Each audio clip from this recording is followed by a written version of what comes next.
साथियों, स्वागत है आप सभी का एक्सेलेंट स्मार्ट क्लासेज। आज के अध्याय में हम लोग पढ़ेंगे लोकतंत्र का क्रमिक विकास। लोकतंत्र का क्रमिक विकास, लोगों का शासन, अब्राहम लिंकन पिछले 100 वर्ष में। लोकतंत्र दो शब्द लोक और तंत्र से मिलकर बना है। लोक का अर्थ है लोग और तंत्र का अर्थ है शासन।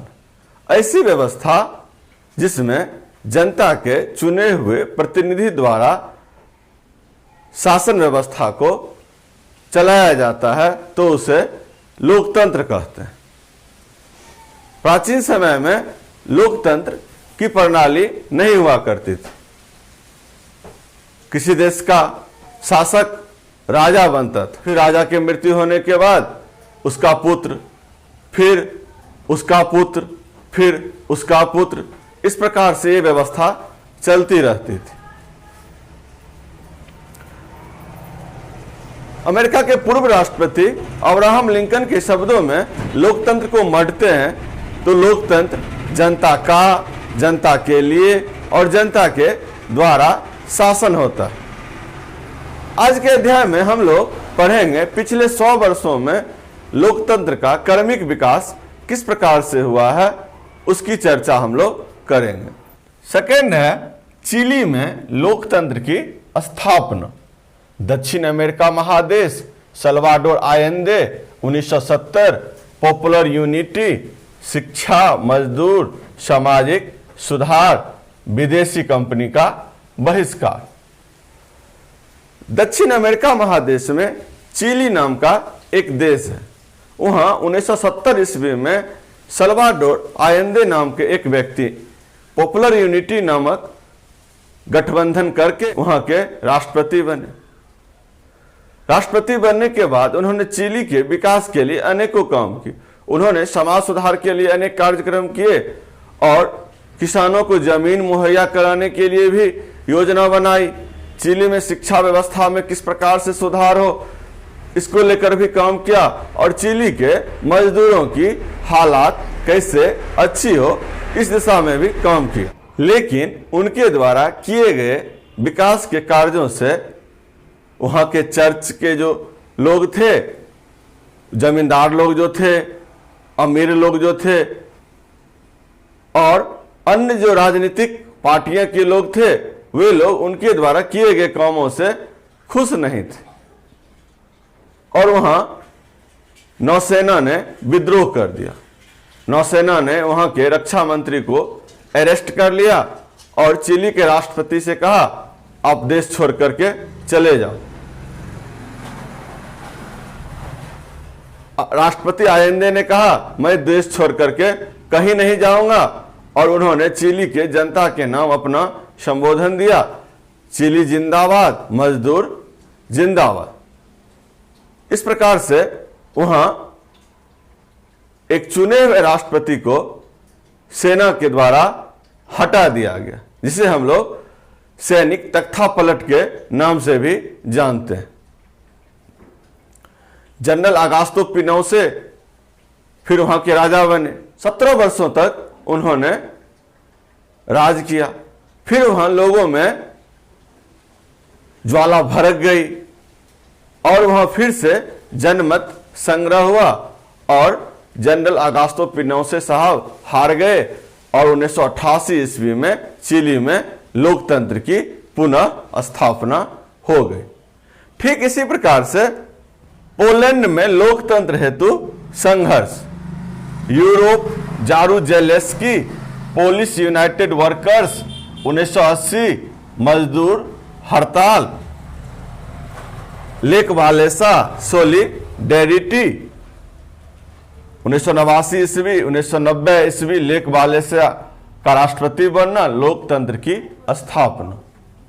यूरोप महादेश में एक देश है जिसे हम पोलैंड के नाम से जानते हैं। वहां जारूजेलेस्की साहब राजा थे, लेकिन 1980 ईस्वी में वहां के मजदूरों ने हड़ताल किया। एक महिला को काम से निकाल दिया गया। उसके विरोध में मजदूरों की मांग थी इस महिला को पुनः काम पे वापस लिया जाए। तो लेक वालेसा के नेतृत्व में मजदूरों ने हड़ताल किया और आगे चल करके लेक वालेसा के नेतृत्व में पोलैंड में अनेकों बार हड़ताल हुई, अनेकों बार धरना कार्यक्रम हुआ सरकार के विरोध में। और फिर 1989 ईस्वी में वहां चुनाव हुए। 1990 ईस्वी में लेक वालेसा पोलैंड के राष्ट्रपति बन गए। इस प्रकार से पोलैंड में लोकतंत्र की स्थापना हो गई। आगे है लोकतंत्र की विशेषताएं।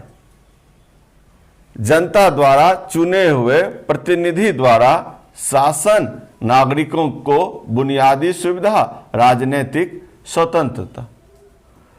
लोकतंत्र की सबसे प्रमुख विशेषता है जनता द्वारा चुने हुए प्रतिनिधि द्वारा शासन व्यवस्था को चलाना।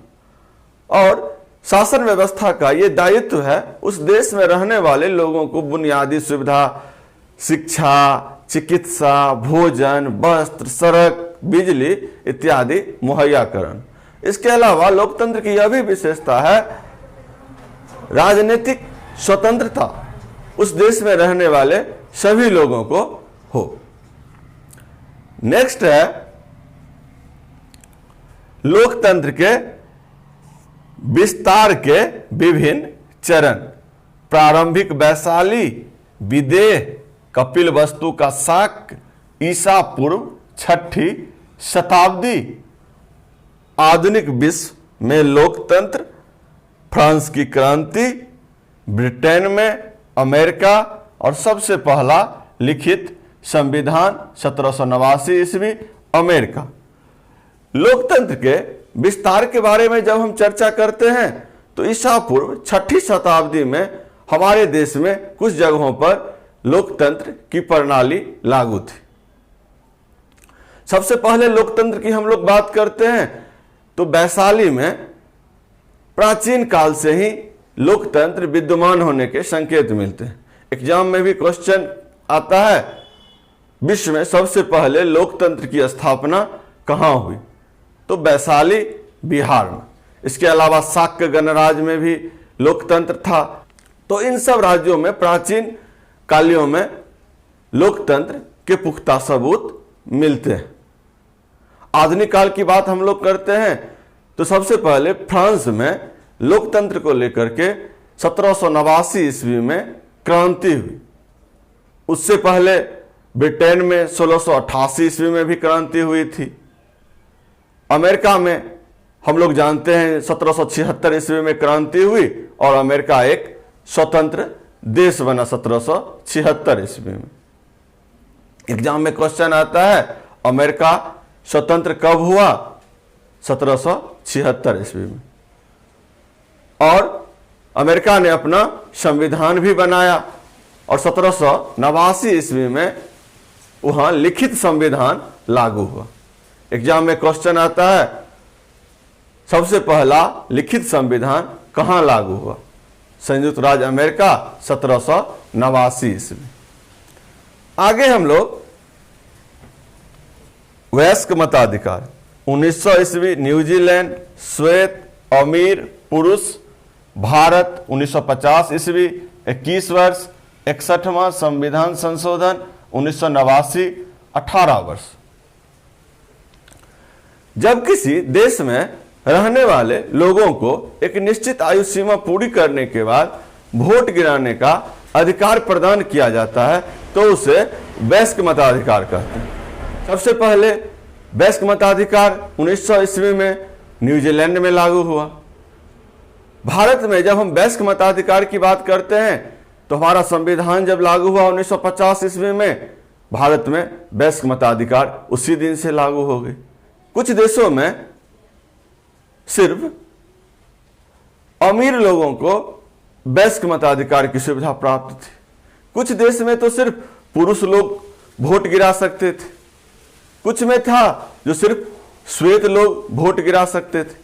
लेकिन जब भारत का संविधान लागू हुआ तो उसमें यह निर्णय लिया गया जो इस देश में रहने वाले जो भी लोग हैं एक निश्चित आयु सीमा को पूरा कर चुके हैं वे सभी वोट गिराएंगे।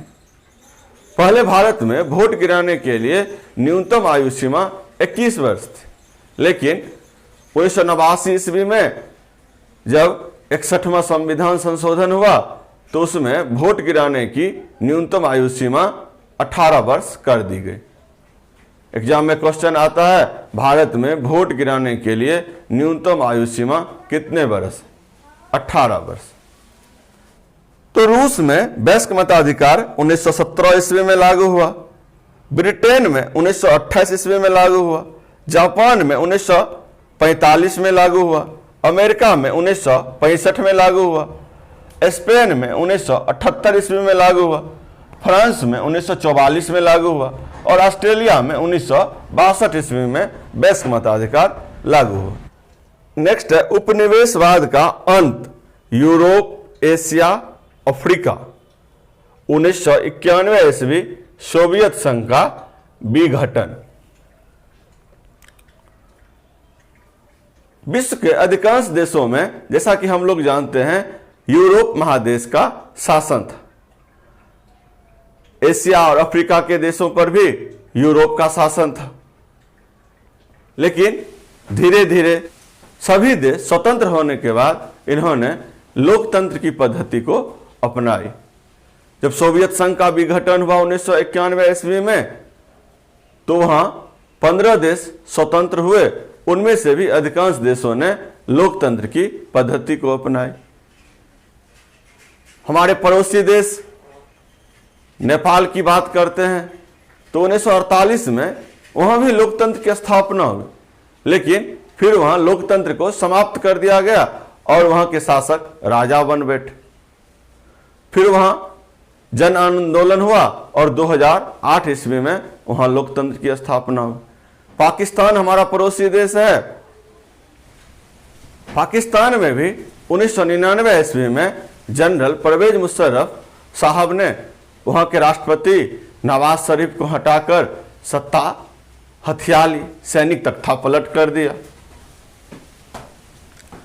हम लोग म्यांमार के बारे में सुनते ही हैं, जो वहां की जो नेता है आंग सान सू की, लोकतंत्र के लिए उनको कितना लंबा संघर्ष करना पड़ा।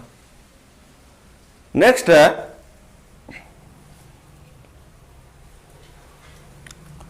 वैश्विक स्तर पर लोकतंत्र एवं संयुक्त राष्ट्र।